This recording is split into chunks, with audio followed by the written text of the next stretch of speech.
Okay, so now I'm ready to get my files organized,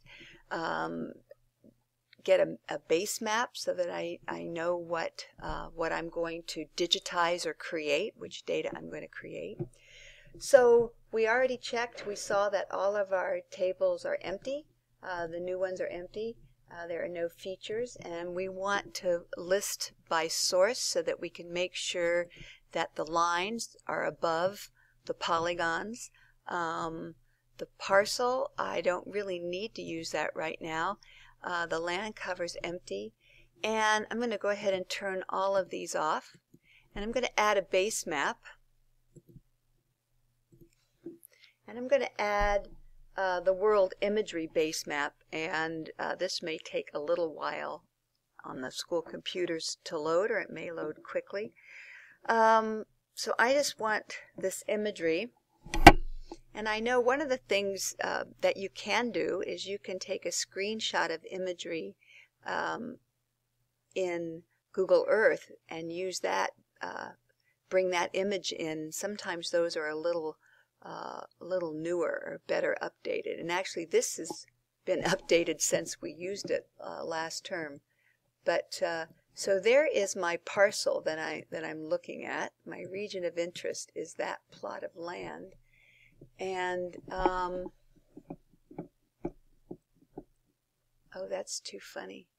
This has changed. Last year, a lot of this land was not plowed. It was in grass and dirt, so that's going to make it a little more interesting, or a little less interesting, actually. But we'll go with it because that's just the name of the game.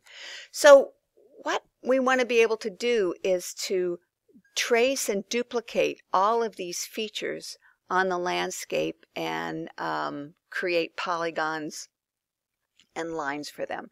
So we're going to turn on the region of interest, and I'm going to make that hollow.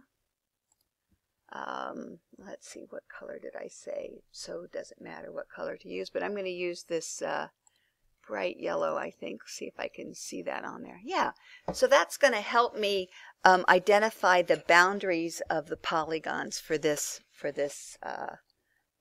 digitizing. And so one of the things you need to think about is what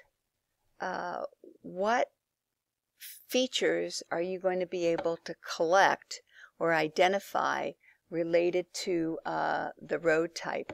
And I am totally fascinated. Hold on, I'm taking a little segue here to see what these, oh, funny. Okay, if we zoom in at different levels, you're going to get, oh, that's really good to know. So this is fascinating. When you digitize, let's go back to this. You're not going to get an accurate map if you digitize at that scale. So you're going to need to digitize at a much closer scale, and when you do that, you can see that you have a different age of map underneath the map at the other scale. So in this case, this would be a field of grass. I've got a pond there. I have a bit of a road and more pond, or more grass.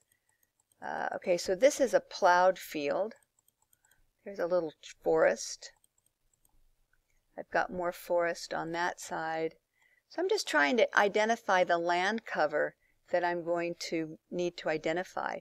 So in the instruction, I said to assume that these buildings and this trash does not exist, and that all of this is just covered by grass. So I've got grass, I've got bare dirt, I've got road, I've got more grass. So you need to identify what features you're going to collect. So I know that I'm going to collect grassy area. I'm going to collect agriculture lands. I'm going to collect these grassy pieces, the pond, the forest. So I know I'm going to collect data related to those aspects. And then I'm going to have to, when I add my road data, I'm going to have to create these roads, and in order to know what the road names are, I'll probably need at some point to put on a different base layer that's going to give me the data that I need for the streets. And so let's see. I'm going to turn that off, and then I can see that that's called Fleck Road. And I may even have to do some more Googling to figure out what that road is called.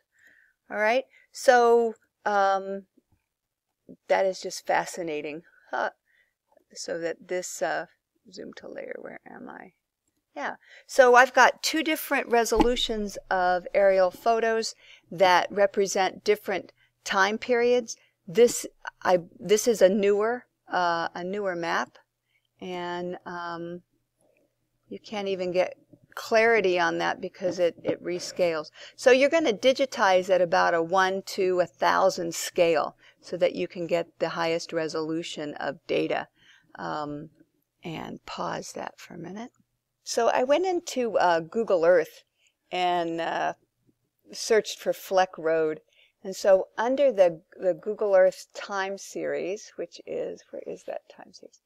Time series, I can go back in time and take a look at this farm as it has changed.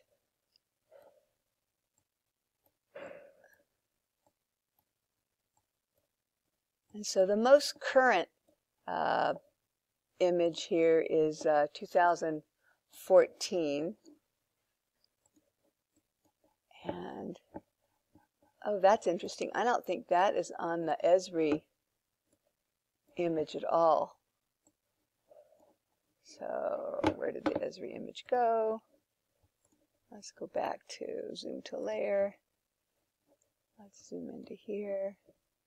No, isn't that fascinating? So depending on how much resolution you want, you'd have to go into different scales and different levels.